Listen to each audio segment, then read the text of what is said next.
Hi అండి, welcome back to our channel. ఇప్పుడు చూపిస్తున్న సారీ వచ్చండి ఉప్పాడ పట్టు అండి. ఇది సిల్వర్ అండ్ బాటిల్ గ్రీన్ కాంబినేషన్లో అయితే వచ్చిందండి. సిల్వర్ బ్లౌజ్ పీస్ వస్తుంది కదండి. సిల్వర్ బ్లౌజ్ పీస్కి అయితే మనం స్లీవ్స్కి అయితే కంప్యూటర్ ఎంబ్రాయిడింగ్ చేసాము. ఆ డిజైన్ కూడా మీకు చూపిస్తాను చూడండి.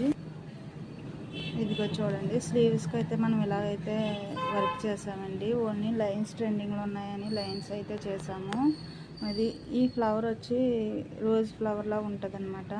సిల్వర్ అండ్ గ్రీన్ కాంబినేషన్లో అయితే వర్క్ చేసామండి. ఈ వర్క్ చూసారు ఎలా ఉందో, చాలా నీట్గా ఉంది కదండి. ఓన్లీ మేడం అయితే స్లీవ్స్కే చేయమన్నారు, ఇంకా నెక్ గట్ట చేయలేదండి. ఓన్లీ స్లీవ్స్కి ఒకటే మనం వర్క్ చేసాము. ఈ వర్క్ ఎలా ఉన్నదన్నది కామెంట్ చేయండి. మన వీడియో ఫస్ట్ టైం చూసినట్టయితే సబ్స్క్రైబ్ చేసుకోండి. ఇదే సేమ్ డిజైన్ అయితే మిషన్ మీద ఒక ఎల్బో హ్యాండ్ డిజైన్ అయితే రన్నింగ్లో ఉందండి. ఆ డిజైన్ అవగానే మీకు షేర్ చేస్తాను.